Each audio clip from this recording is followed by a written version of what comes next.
Ok, donc bonjour à tous. Dans cette vidéo, je vais vous présenter comment faire une application en Google Script.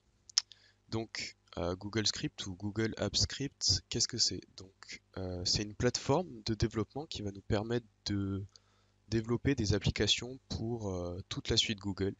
Donc, ça va de Google Sheet à Google Doc en passant par Hangout Chat, etc., etc. Donc, ça va très bien avec toutes les applications Google. Donc, vous pouvez vous rendre ici sur ce lien que je mettrai en description pour voir à peu près tout ce qui est possible de faire. Donc on va pouvoir faire des add-ons, des menus, des macros, gérer les réponses d'un Google Form, ce à quoi on va s'attarder dans cette vidéo. Euh, pour ce qui est de la doc, on peut aller dans Références. Ici dans Google Suite Service, on va pouvoir avoir toute la documentation de toutes les fonctions disponibles euh, de tous les services Google Suite. Donc nous, on s'intéressera à Drive, à Documents et à Form. Donc le but, ça va être de créer une application, donc un espèce de bot en fait, qui va permettre de récupérer les informations qui ont été envoyées à un Google Form et donc de récupérer ça dans une Google Sheet et de transformer ça en réponse dans un Google Doc. Voilà. Donc ici on se retrouve avec nos deux premiers documents. Donc on a un formulaire, un Google Form et les réponses au formulaire, donc une Google Sheet. Donc le formulaire, à quoi il ressemble? Donc c'est un simple formulaire qui va demander le nom, le prénom, l'âge et un choix multiple avec 3 réponses possibles. Donc tout ça va être récupéré dans cette Google Sheet. Donc ici, on va récupérer le rodateur, donc la date à laquelle ça a été envoyé, plus l'heure, le nom, le prénom, l'âge et le choix. Ça a été fait comment? C'est donc avec formulaire ici. Vous pouvez très facilement, à partir d'une Google Sheet, créer un formulaire. Et à chaque fois que les réponses vont être envoyées au formulaire, ça va les répertorier dans la Google Sheet. Donc ici, jusque-là, j'ai pas eu besoin de faire appel à AppScript. Là où ça va être intéressant, c'est la partie récupérer les informations de cette sheet pour les transformer en réponse dans un Google Doc. Alors, on se retrouve maintenant au niveau du code que je vais vous expliquer. Donc, les deux premières choses qu'on va vouloir faire, c'est récupérer les dernières valeurs qui ont été envoyées et le header. Donc le header, c'est ce que j'appelle cette ligne, et les dernières informations, c'est cette ligne. Ok. Donc pour ça, je vais faire appel à la fonction getRowValues, à laquelle je vais envoyer le numéro de la ligne que je veux récupérer. Donc cette fonction, elle se trouve ici. Alors, elle me permet quoi? Elle récupère la ligne, euh, donc elle récupère la spreadsheet. Donc la spreadsheet, c'est ce fichier. Et ensuite, à partir de la spreadsheet, elle récupère la sheet, donc la feuille qui correspond aux réponses au formulaire. Une fois qu'on a cette sheet, on peut récupérer une range. Donc une range, ça va pouvoir être une sélection dans la, la feuille. Donc ce qu'on va vouloir faire, nous, c'est récupérer la range à partir de la ligne qui nous a été passée, qui va faire une ligne de long et qui va récupérer 5 valeurs.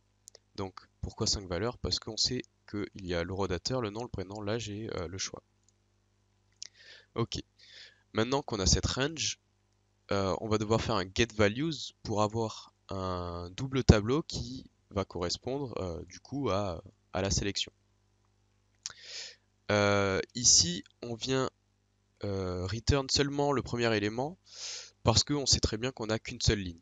Si on avait eu plusieurs lignes, on aurait dû return le double tableau en entier. Mais du coup, on return un simple du coup. Une fois qu'on a ces valeurs, on va créer un nouveau document. Donc on va faire document app create.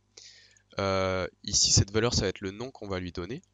Donc on va lui donner le nom submit number en accédant à getLastRow -1. Alors je l'ai pas expliqué, mais je l'ai utilisé aussi ici, getLastRow.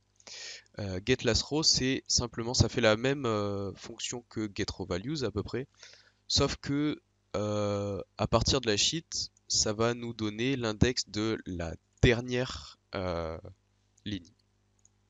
Donc ici, par exemple, ça nous donnerait 3. Donc, pourquoi 3-1? Parce que la première réponse commence au numéro 2. Donc la première réponse, on veut que ça soit la réponse numéro 1. Donc on va faire un -1 et on va appliquer un toString. Donc pour pouvoir éditer un document, on va devoir accéder au body. Donc on va faire simplement un getBody. Et donc à partir de là, on va pouvoir éditer le document. Donc on va faire des append paragraphes pour le remplir. Donc pour la première ligne, on va simplement répertorier le même titre que le document, auquel on va appliquer un heading, simplement pour le rendre un peu plus gros. Donc on va rajouter une ligne horizontale, et ici on va venir itérer sur nos deux tableaux.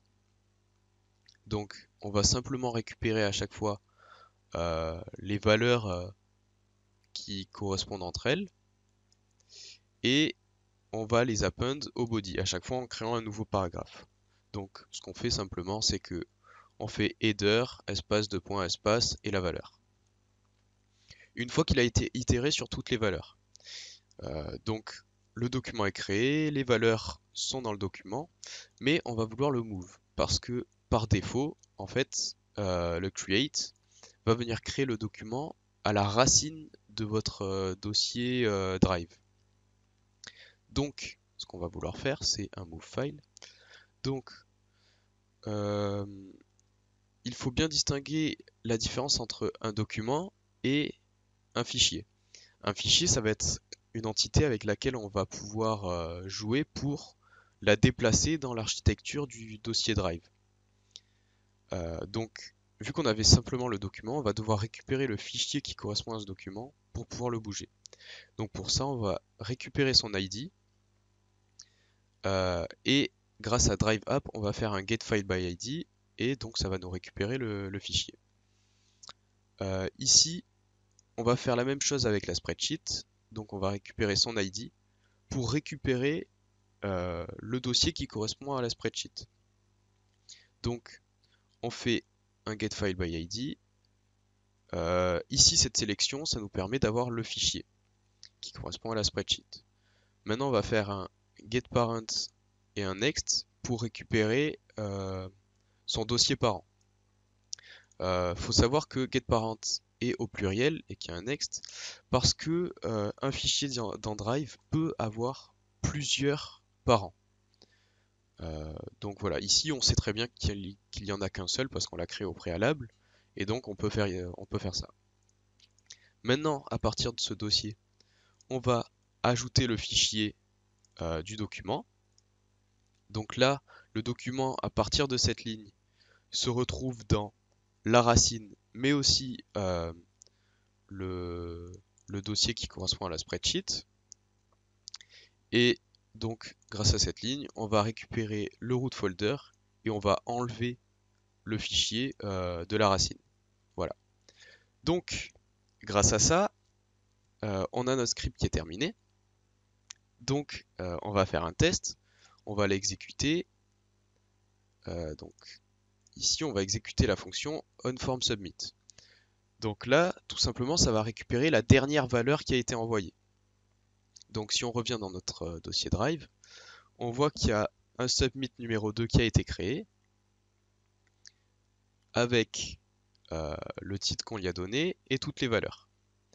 Maintenant, ce qu'on va vouloir faire, c'est que ça se fasse de manière automatisée. Donc pour ça, très simple, on va se rendre dans notre fichier script, on va aller dans édition et déclencheur du projet actuel. Donc ça va nous ouvrir cette page. En fait, on va créer un déclencheur qui va être basé sur la feuille de calcul et qui va être exécuté lors de l'envoi du formulaire. Donc tout ça, c'est des valeurs qu'on peut choisir quand on fait ajouter un déclencheur. Et ce qu'on veut exécuter lors de l'envoi du formulaire, bah, c'est la fonction onFormSubmit qu'on a exécutée tout à l'heure. Donc ici, on peut faire un test. On va envoyer une réponse aux formes.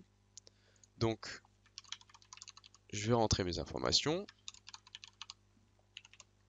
Et je vais choisir l'option 1, par exemple. On va l'envoyer. Donc, à partir de maintenant, le script est en train de tourner. On revient sur notre dossier. On voit que le fichier vient d'être créé. Submit numéro 3.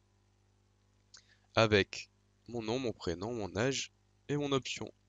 Voilà. Merci beaucoup de m'avoir écouté.